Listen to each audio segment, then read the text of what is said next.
കൃഷ്ണ ഗുരുവായൂരപ്പ. നമ്മളിന്ന് ദശാവതാരത്തെ പറ്റിയിട്ടാണ് ചെറുതായിട്ട് ഒരു വീഡിയോ ചെയ്യുകയാണ്. എല്ലാവർക്കും അറിയുണ്ടായിരിക്കാം, എന്നാലും ഒന്നുകൂടി ഒരു ഓർമ്മപ്പെടുത്തൽ പോലെ ഞാൻ വീണ്ടും പറയുകയാണ്. അപ്പോൾ ദശാവതാരത്തിലെ ആദ്യ അവതാരമായ മത്സ്യാവതാരത്തിനെ പറ്റിയിട്ടാണ് ആദ്യം തന്നെ പറയുന്നത്.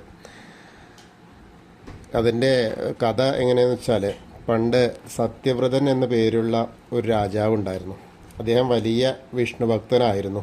ഒരു ദിവസം അദ്ദേഹം കൃതമാല നദിയിൽ തർപ്പണം ചെയ്ത് കൊണ്ടിരിക്കുമ്പോൾ തൻ്റെ കൈക്കുമ്പിളിൽ ചെറിയൊരു സ്വർണ്ണ മത്സ്യം അകപ്പെട്ടു. രാജാവ് ആ മത്സ്യത്തെ നദിയിലേക്ക് തന്നെ തിരിച്ചു വിടാൻ ഒരുങ്ങിയപ്പോൾ ആ മത്സ്യം മനുഷ്യ ഭാഷയിൽ ഇങ്ങനെ സംസാരിച്ചു: രാജാവേ, എന്നെ ഈ നദിയിലെ വലിയ മത്സ്യങ്ങൾക്ക് വിട്ടുകൊടുക്കല്ലേ, എന്നെ രക്ഷിക്കൂ. ദയാലുവായ രാജാവ് ആ മത്സ്യത്തെ തൻ്റെ കമണ്ടലുവിലാക്കി കൊട്ടാരത്തിലേക്ക് കൊണ്ടുപോയി. എന്നാൽ അത്ഭുതമെന്നു പറയട്ടെ, ആ ചെറിയ മത്സ്യം നിമിഷ നേരം കൊണ്ട് വളർന്നു വലുതായി. കമണ്ടലവും വലിയ പാത്രങ്ങളും കുളങ്ങളും ഒടുവിൽ സമുദ്രം പോലും ആ മത്സ്യത്തിന് മതിയാകാതെ വന്നു. അപ്പോഴാണ് ആ മത്സ്യം താൻ സാക്ഷാൽ മഹാവിഷ്ണുവാണെന്ന് വെളിപ്പെടുത്തിയത്. വരാനിരിക്കുന്ന ഒരു മഹാപ്രളയത്തെക്കുറിച്ച് ഭഗവാൻ രാജാവിന് മുന്നറിയിപ്പ് നൽകി. ഭഗവാൻ പറഞ്ഞു: 7 ദിവസങ്ങൾക്കുള്ളിൽ സമുദ്രം കര കവിയും, ലോകം മുഴുവൻ പ്രളയത്തിൽ മുങ്ങും. ആ സമയം നീ വലിയൊരു വഞ്ചി തയ്യാറാക്കി അതിൽ സപ്തർഷികളെയും സസ്യങ്ങളുടെ വിത്തുകളെയും സകല ജീവജാലങ്ങളുടെയും ജോഡികളെയും കയറ്റണം. പ്രളയകാലം വന്നു. ആകാശത്തു നിന്നും പേമാരി പെയ്തു. സമുദ്രം ഇരമ്പി കയറി. ഭഗവാൻ കൂറ്റൻ മത്സ്യമായി വീണ്ടും പ്രത്യക്ഷപ്പെട്ടു. ഭഗവാന്റെ തലയിലുള്ള കൊമ്പിൽ ശേഷനാഗത്തെ കയറാക്കി സത്യവ്രതൻ ആ കപ്പലിൽ ബന്ധിച്ചു. പ്രളയജലത്തിലൂടെ ആ കപ്പലിനെ സുരക്ഷിതമായി നയിച്ചുകൊണ്ട് ഭഗവാൻ സത്യവ്രതന് മത്സ്യപുരാണം ഉപദേശിച്ചു നൽകി. അങ്ങനെ പ്രളയത്തിലൊടുവിൽ ലോകത്തിൻ്റെ വിത്തുകളെയും സപ്തർഷികളെയും രക്ഷിച്ചുകൊണ്ട് ഭഗവാൻ പുതിയൊരു യുഗത്തിന് വഴി തെളിയിച്ചു. അടുത്തതായിട്ട് മഹാവിഷ്ണുവിൻ്റെ രണ്ടാമത്തെ അവതാരം കൂർമാവതാരമാണ്. ആ ലോക രക്ഷയ്ക്കായിട്ട് ഭഗവാൻ ഒരു കൂറ്റൻ ആമയുടെ രൂപമെടുത്ത കഥയാണത്. ഒരിക്കൽ ദുർവാസാവ് മഹർഷിയുടെ ശാപം മൂലം ദേവേന്ദ്രനും ദേവന്മാർക്കും തങ്ങളുടെ ഐശ്വര്യവും ശക്തിയും നഷ്ടമായി. ഈ അവസരം മുതലെടുത്ത് അസുരന്മാർ സ്വർഗം കീഴടക്കി. നഷ്ടപ്പെട്ട ശക്തി തിരിച്ചു പിടിക്കാനായിട്ട് പാലാഴി മഥനം നടത്തി. അമൃത് എടുക്കുക എന്നതല്ലാതെ വേറെ വഴിയില്ലായിരുന്നു. അമൃതിനായി ദേവന്മാരും അസുരന്മാരും ഒന്നിച്ചു. എന്ത് കാര്യം കിട്ടുകയാണെങ്കിൽ രണ്ടാൾക്കും കൂടി കിട്ടല്ലോ എന്ന് വെച്ചിട്ടേ മന്ദാര പർവ്വതത്തെ മത്തായിട്ടും വാസുകി എന്ന സർപ്പത്തെ കയറായും ഉപയോഗിച്ച് അവർ പാലാഴി കടയാൻ തുടങ്ങി. അപ്പോൾ പ്രതിസന്ധി ഉണ്ടായി. എന്നാൽ മഥനം തുടങ്ങിയതോടെ ആധാരമില്ലാത്ത മന്ദര പർവ്വതം സമുദ്രത്തിൻ്റെ ആഴങ്ങളിലേക്ക് ഇങ്ങനെ താഴ്ന്നുപോയി. പർവ്വതം താഴ്ന്നതോടെ ദേവന്മാരും അസുരന്മാരും വളരെ വിഷമത്തിലായി. ഈ പ്രതിസന്ധി ഘട്ടത്തിലാണ് ഭഗവാൻ മഹാവിഷ്ണു രക്ഷകനായി എത്തിയത്. ഒരു കൂറ്റൻ ആമയുടെ രൂപമെടുത്ത് സമുദ്രത്തിൻ്റെ അടിത്തട്ടിലേക്ക് ഇറങ്ങിച്ചെന്നു. പർവ്വതത്തെ തൻ്റെ പുറത്ത് ഉറപ്പിച്ചു നിർത്തി. ഭഗവാന്റെ പുറന്തോടിൻ്റെ ശക്തിയിൽ മന്ദരപർവ്വതം അചഞ്ചലമായി നിന്നു. മഥനം തുറന്നപ്പോൾ ലക്ഷ്മി ദേവിയും ഐരാവതവും പാരിജാതവുമെല്ലാം ഉയർന്നു വന്നു. ഒടുവിൽ ധന്വന്തരി ഭഗവാൻ അമൃതുമായിട്ട് പ്രത്യക്ഷപ്പെട്ടു. അങ്ങനെയാണ് അസുരന്മാർ അമൃത് തട്ടിയെടുക്കാനായി ശ്രമിച്ചപ്പോൾ ഭഗവാൻ മോഹിനി രൂപം ധരിച്ച് ദേവന്മാർക്ക് നൽകി അവരെ ശാന്തരാക്കി. ഇനി അടുത്തതായിട്ട് ദശാവതാരത്തിലെ മൂന്നാമത്തെ അവതാരം വരാഹാവതാരമാണ്. അപ്പോൾ ഭൂമിദേവിയുടെ രക്ഷയ്ക്ക് വേണ്ടിയിട്ട് മഹാവിഷ്ണു എടുത്തതാണ്. അതായത് പ്രപഞ്ചത്തെയും ഭൂമിദേവിയൊക്കെ അഹങ്കാരിയായ ഒരു അസുരനിൽ നിന്ന് മോചിപ്പിക്കാൻ ഭഗവാൻ എടുത്ത അവതാരമാണ്. പണ്ട് കശ്യപ മഹർഷിക്കും ദിതിക്കും ജനിച്ച അതിശക്തരായ 2 അസുരന്മാരായിരുന്നു ഹിരണ്യാക്ഷനും ഹിരണ്യകശിപുവും. അതിൽ ഹിരണ്യാക്ഷൻ ബ്രഹ്മാവിൽ നിന്ന് അജയ്യമായ വരങ്ങൾ നേടി അഹങ്കാരിയായി മാറി. സ്വർഗവും ഭൂമിയും കീഴടക്കി അവൻ ഒടുവിൽ ഭൂമിദേവിയെ തട്ടിക്കൊണ്ടുപോയി സമുദ്രത്തിൻ്റെ ആഴങ്ങളിലുള്ള പാതാളത്തിൽ ഒളിപ്പിച്ചു. ഭൂമി നഷ്ടപ്പെട്ടതോടെ ലോകം വിറച്ചു. ദേവന്മാരും ഋഷികളും രോഗരക്ഷയ്ക്കായി ഭഗവാൻ മഹാവിഷ്ണുവിന് അഭയം പ്രാപിച്ചു. ആ സമയം ബ്രഹ്മാവിൻ്റെ മൂക്കിൽ നിന്നും വിരൽത്തുമ്പ് വലിപ്പമുള്ള ഒരു ചെറിയ വരാഹം കാട്ടുപന്നി പുറത്തു വന്നു. നോക്കി നിൽക്കെ അത് ആകാശത്തോളം വളർന്ന് ഒരു കൂറ്റൻ വരാഹമായി മാറി. ഇതായിരുന്നു ഭഗവാന്റെ വരാഹ അവതാരം. ശക്തമായ മുരൾച്ചയോടെ ഭഗവാൻ സമുദ്രത്തിൻ്റെ ആഴങ്ങളിലേക്ക് കുതിച്ചു പാഞ്ഞു. പാതാളത്തിൽ വെച്ച് ഹിരണ്യാക്ഷനും ഭഗവാനും തമ്മിൽ കഠിനമായ യുദ്ധം നടന്നു. ഒടുവിൽ ഭഗവാൻ തൻ്റെ വജ്രായുധം പോലുള്ള കൊമ്പുകൾ കൊണ്ട് ആ ഹിരണ്യാക്ഷനെ വധിച്ചു. യുദ്ധത്തിന് ശേഷം ഭഗവാൻ തൻ്റെ ബലമേറിയ ദ്രംഷ്ടകളിൽ ഭൂമിദേവിയെ സുരക്ഷിതമായി താങ്ങിപ്പിടിച്ച് സമുദ്രത്തിൻ്റെ ആഴങ്ങളിൽ നിന്നും ഭൂമിയെ ഉയർത്തിക്കൊണ്ടുവന്ന് പഴയ സ്ഥാനത്ത് ഉറപ്പിച്ചു നിർത്തി. അടുത്തതായിട്ട് ഭഗവാന്റെ നരസിംഹാവതാരമാണ്. നരസിംഹാവതാരം എന്ന് പറഞ്ഞാൽ ഭക്തിയുടെയും ധർമ്മത്തിൻ്റെയും വിജയമാണ് ശരിക്ക് പറയുന്നത്. തൻ്റെ സഹോദരനായ ഹിരണ്യാക്ഷനെ വധിച്ച മഹാവിഷ്ണുവിനോട് പ്രതികാരം ചെയ്യാൻ ഹിരണ്യകശിപു തീരുമാനിച്ചു. കഠിനമായ തപസ്സിലൂടെ അവൻ ബ്രഹ്മാവിൽ നിന്നും വിചിത്രമായ ഒരു വരം നേടി. എനിക്ക് മനുഷ്യനോ മൃഗമോ ആയ ഒരു ജീവി നിമിത്തം മരണം സംഭവിക്കരുത്. വീടിനകത്തോ പുറത്തോ വെച്ച് മരിക്കരുത്. പകലോ രാത്രിയോ എന്നെ കൊല്ലരുത്. ഭൂമിയോ ആകാശത്തിലോ വെച്ച് മരണം സംഭവിക്കരുത്. ഒരു ആയുധം കൊണ്ടും എന്നെ വധിക്കരുത്. ഈ വരാണ് ബ്രഹ്മദേവൻ കൊടുത്തത്. ഈ വരത്തിൻ്റെ ബലത്തിൽ അവൻ 33 ദേവന്മാരെയും ദ്രോഹിച്ചു. അന്നാണ് അതായത് താനാണ് ദൈവമെന്ന് അവൻ സ്വയം പ്രഖ്യാപിച്ചു. എന്നാൽ അവൻ്റെ സ്വന്തം മകനായ പ്രഹ്ലാദൻ ഉറച്ച വിഷ്ണുഭക്തനായിരുന്നു. ഓം നമോ നാരായണായ എന്ന മന്ത്രം ജപിച്ച് പ്രഹ്ലാദനെ ഹിരണ്യകശിപു പല വിധത്തിൽ കൊല്ലാൻ ശ്രമിച്ചു. മലമുകളിൽ നിന്ന് തള്ളിയിട്ടും തീയിലിട്ടും വിഷം നൽകിയിട്ടും ഭഗവാന്റെ കൃപയാൽ പ്രഹ്ലാദൻ രക്ഷപ്പെട്ടു. ഒടുവിൽ ക്രുദ്ധനായ ഹിരണ്യകശിപു പ്രഹ്ലാദനോട് ചോദിച്ചു, എവിടാടാ നിന്റെ വിഷ്ണു? അവിടുന്ന് തൂണിൽ തുരുമ്പിലും ഇരിക്കുന്നു പിതാവേ, പ്രഹ്ലാദൻ പറഞ്ഞു. അപ്പോൾ പറയുകയാണ്, എങ്കിൽ ഈ തൂണിലുണ്ടോ നിന്റെ ഹരി എന്ന് പറയുകയും ആ തൂണ് കൊട്ടാരത്തിലെ വലിയ കൽത്തൂൺ അടിച്ച് തകർക്കുകയാണ്. അപ്പോൾ ആ സമയത്താണ് തൂൺ പിളർന്ന് ഭയങ്കരമായ ഗർജനത്തോടെ ഭഗവാൻ പുറത്തു വന്നു.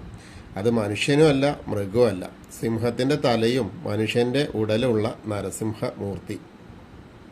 അങ്ങനെ ഭഗവാൻ ഹിരണ്യകശിപുവിനെ പിടികൂടി. ബ്രഹ്മാവിൻ്റെ വരങ്ങളെല്ലാം പാലിച്ചുകൊണ്ടായിരുന്നു നിഗ്രഹം. പകലോ രാത്രിയോ അല്ലാത്ത സന്ധ്യാസമയത്ത് വീടിനകത്തോ പുറത്തല്ലാത്ത ഉമ്മറപ്പടിയിൽ വെച്ച് ഭൂമിയിലോ ആകാശത്തിലോ അല്ലാത്ത തൻ്റെ മടിയിൽ കിടത്തി. ആയുധങ്ങൾ കൊണ്ടൊന്നും അല്ലാതെ തൻ്റെ നഖങ്ങൾ കൊണ്ട് ഭഗവാൻ അവൻ്റെ വക്ഷസ് പിളർന്നു. അങ്ങനെ അഹങ്കാരിയായ ഹിരണ്യകശിപു അന്ത്യം വരിച്ചു. ക്രോധത്താൽ വിറച്ച ഭഗവാനെ പ്രഹ്ലാദൻ്റെ സ്തുതികൾ ശാന്തമാക്കി. അങ്ങനെയാണ് ആ ഒരു അവതാരം. അടുത്തതായിട്ട് 5ാമത്തെ അവതാരം, അതായത് വാമനാവതാരമാണ്. അഹങ്കാരം നീക്കിയ ഭഗവാനാണ്. അസുര ചക്രവർത്തിയായ മഹാബലിയുടെ ഭരണകാലം. അദ്ദേഹം അത്യന്തം ദാനശീലനും പ്രജാതാൽപര്യമുള്ള ഭരണാധികാരിയുമായിരുന്നു. എന്നാൽ മഹാബലിയുടെ ശക്തി വർദ്ധിക്കുന്നതിലും അദ്ദേഹം സ്വർഗം കീഴടക്കുന്നതിലും ദേവന്മാർക്ക് ഭയങ്കര പേടിയായി.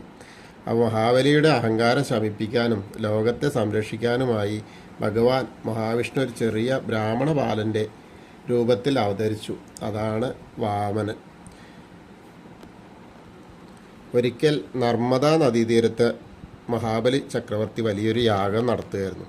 അവിടേക്ക് കുടയും കയ്യിലേന്തി തേജസ്വിയായ ഒരു കുഞ്ഞു വടുകൻ, അതായത് ബ്രാഹ്മണൻ, കടന്നു വന്നു. ആ ബ്രാഹ്മണ ബാലൻ്റെ ചൈതന്യത്തിൽ ആകൃഷ്ടനായ മഹാബലി ചോദിച്ചു, എന്താ കുട്ടി നിനക്ക് വേണ്ടത്? സ്വർണമോ ഭൂമിയോ വാഹനമോ എന്ത് വേണമെങ്കിലും ചോദിച്ചോളൂ, ഞാൻ ശരിയാക്കി തരാം. അപ്പോൾ ഭഗവാൻ പറഞ്ഞു, എനിക്ക് ഒന്നിനോടും മോഹമില്ല രാജാവേ. എൻ്റെ കാൽപാദം കൊണ്ട് അളക്കാവുന്ന ഒരു 3 അടി മണ്ണ് മാത്രം എനിക്ക് തന്നാൽ മതി. ഇത് കേട്ട മഹാബലിയുടെ ഗുരു ശുക്രാചാര്യർ വന്നു. അപ്പോൾ ശുക്രാചാര്യന് മനസ്സിലായി ഇത് മഹാവിഷ്ണു ആണെന്ന്. അപ്പോൾ പറയുകയാണ്, അതൊരിക്കലും കൊടുക്കല്ലേ, അങ്ങനെ വാക്കൊന്നും കൊടുക്കല്ലേ എന്ന് മഹാബലിയോട് ശുക്രാചാര്യർ പറഞ്ഞു. പക്ഷെ അത് കേൾക്കാതെ മഹാബലി പറയുകയാണ്, എൻ്റെ അടുത്ത് വന്നിട്ട് ദാനം ചോദിച്ചാൽ ഞാൻ കൊടുക്കണമല്ലോ, അപ്പോൾ അങ്ങനെ കൊടുക്കാമെന്നാണ്. അപ്പോൾ പെട്ടെന്ന് ആ ചെറിയ വാമനൻ ആകാശത്തോളം വളർന്ന് വിശ്വരൂപം പൂണ്ടു. ഭഗവാൻ തൻ്റെ ആദ്യത്തെ പാദം കൊണ്ട് ഭൂമി മുഴുവൻ അളന്നു. 2ാമത്തെ പാദം കൊണ്ട് ആകാശവും സ്വർഗവും അളന്നു.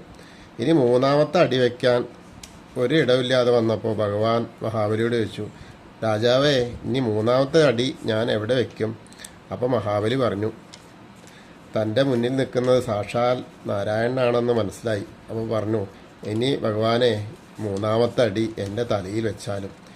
ഭഗവാൻ തൻ്റെ തൃപ്പാദം മഹാബലിയുടെ തലയിൽ വെച്ച് അദ്ദേഹത്തിൻ്റെ അഹങ്കാരം തീർക്കുകയും അദ്ദേഹത്തെ പാതാളത്തിലെ സുതലത്തിലേക്ക് മോക്ഷം നൽകി അയക്കുകയും ചെയ്തു. അങ്ങനെ ആണ്ടിലൊരിക്കൽ തൻ്റെ പ്രജകളെ കാണാൻ ഭൂമിയിലേക്ക് വരാനുള്ള ഒരു അനുഗ്രഹവും നൽകി. അതാണല്ലോ ഇപ്പോൾ ഓണമായിട്ട് നമ്മൾ ആഘോഷിക്കുന്നത്. ഇനി ഭഗവാന്റെ ആറാമത്തെ അവതാരം പരശുരാമൻ. അധർമ്മത്തിനെതിരെ ആയുധമേന്തിയ മുനിയായിട്ടാണ് പരശുരാമൻ. ജമദഗ്നി മഹർഷിയുടെയും രേണുകാദേവിയുടെയും 5ാമത്തെ മകനായി ഭാർഗവ വംശത്തിലാണ് രാമൻ ജനിച്ചത്. ഭഗവാൻ ശിവനിൽ നിന്ന് കഠിനമായ തപസ്സിലൂടെ നേടിയ പരശു കയ്യിലേന്തിയതിലാണ് അദ്ദേഹം പരശുരാമനായിട്ട് അറിയപ്പെട്ടത്. ഒരിക്കൽ കാർത്തവീര്യാർജുനൻ എന്ന അഹങ്കാരിയായ രാജാവ് സൈന്യത്തോടൊപ്പം ജമദഗ്നി മഹർഷിയുടെ ആശ്രമത്തിലെത്തി. മഹർഷിയുടെ പക്കലുണ്ടായിരുന്ന കാമധേനു എന്ന ദിവ്യ പശുവിനെ രാജാവ് ബലമായി പിടിച്ചുകൊണ്ടുപോയി. ഇതറിഞ്ഞ പരശുരാമൻ ക്രുദ്ധനായി രാജാവിനെ യുദ്ധത്തിൽ വധിച്ചു. പകരം വീട്ടാനായി രാജകുമാരന്മാർ ആശ്രമത്തിലെത്തി തപസ്സിലിരുന്ന ജമദഗ്നി മഹർഷിയെ വധിച്ചു. അപ്പോൾ ആ ദേഷ്യത്തിൽ പിതാവിൻ്റെ മരണം പരശുരാമനെ വല്ലാതെ വേദനിപ്പിച്ചു. അധർമ്മകാരികളായ ക്ഷത്രിയരിൽ നിന്നും ലോകത്തെ മോചിപ്പിക്കുമെന്ന് അദ്ദേഹം പ്രതിജ്ഞ ചെയ്തു. 21 വട്ടം ലോകം ചുറ്റി അധാർമികളായ രാജാക്കന്മാരെ അദ്ദേഹം നിഗ്രഹിച്ചു. ഒടുവിൽ തൻ്റെ കയ്യിലുണ്ടായിരുന്ന ഭൂമി മുഴുവൻ ബ്രാഹ്മണർക്ക് ദാനമായി നൽകി അദ്ദേഹം തപസ്സിനായിട്ട് യാത്രയായി. നമ്മളെ കേരളം ദാനം നൽകി കഴിഞ്ഞപ്പോൾ ഉണ്ടായതാണെന്ന് പറയണത്. ആ ദാനം നൽകി കഴിഞ്ഞപ്പോഴേ തനിക്ക് വസിക്കാൻ ഒരിടമില്ലാതെ വന്നപ്പോൾ പരശുരാമൻ സമുദ്ര രാജാവിനോട് ഭൂമി ആവശ്യപ്പെട്ടു. അങ്ങനെ അദ്ദേഹം തൻ്റെ പരശു സമുദ്രത്തിലേക്ക് എറിഞ്ഞു. ആ മഴ ചെന്നു വീണ ദൂരത്തോളം കടൽ പിൻവാങ്ങുകയും ചെയ്തു. അവിടെ മനോഹരമായ ഒരു ഭൂപ്രദേശം ഉയർന്നു വരികയും അതാണ് നമ്മുടെ കേരളം എന്ന് പറയുന്നു. ഇനി ഭഗവാന്റെ 7ാമത്തെ അവതാരം ശ്രീരാമചന്ദ്രൻ.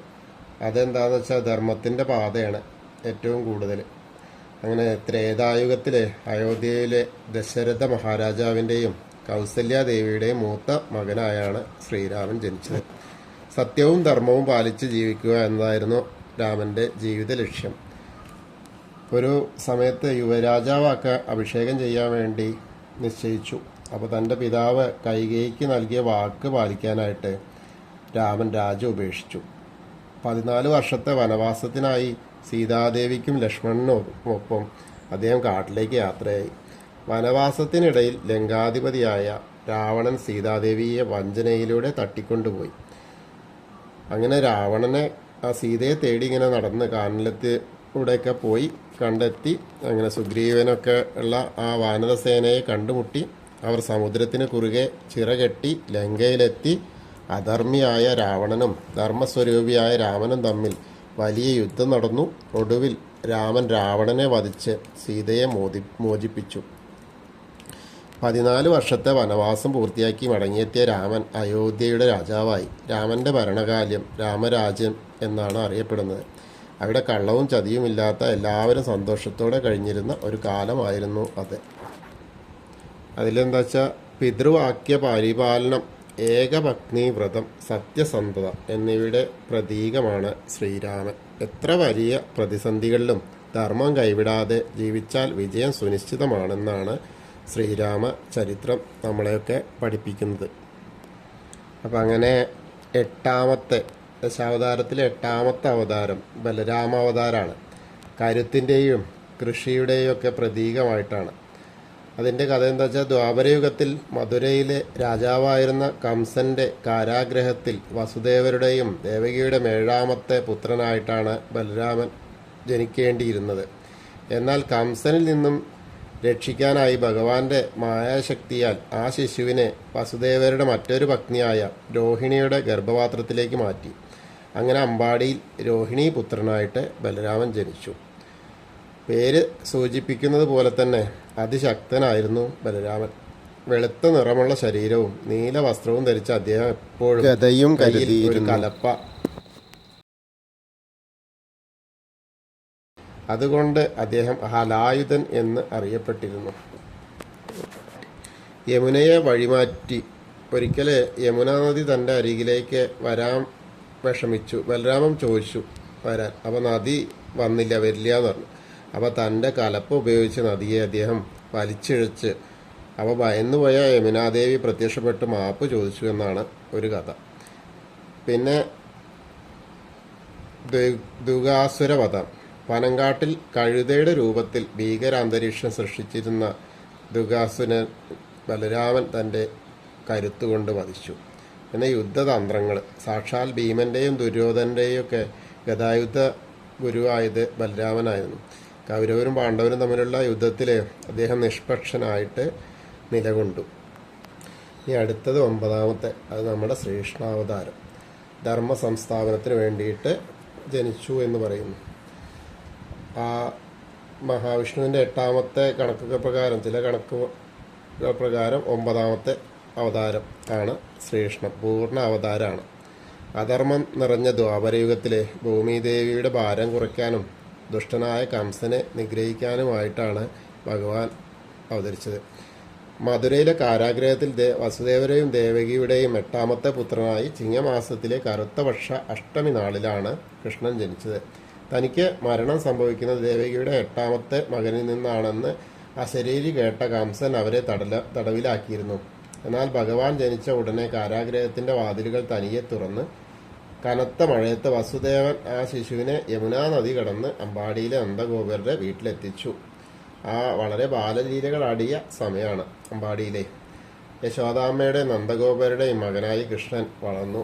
വെണ്ണ കവർന്നും കാളിയനെ മർദ്ദിച്ചും ഗോവർദ്ധന പർവ്വതം വിരൽത്തൂമ്പിൽ ഉയർത്തിയും കൃഷ്ണൻ തൻ്റെ ആ ദൈവീകത പ്രകടമാക്കി. കംസൻ അയച്ച പൂതനയെയും ശകടാസുരനെയും പോലുള്ള നിരവധി അസുരന്മാരെ ബാലനായ കൃഷ്ണൻ വധിച്ചു. ഒടുവിൽ മധുരയിലെത്തി അഹങ്കാരിയായ കംസനെ നിഗ്രഹിച്ച് മാതാപിതാക്കളെ മോചിപ്പിച്ചു. അതുപോലെ തന്നെ മഹാഭാരതത്തിൽ ഒരുപാട് പാണ്ഡവർക്ക് വേണ്ടിയിട്ട് ഒപ്പം നിന്നു. അതേപോലെ ആ ഗീതാോപദേശം അതൊക്കെ ഉണ്ടായത് കണ്ണനാണ്.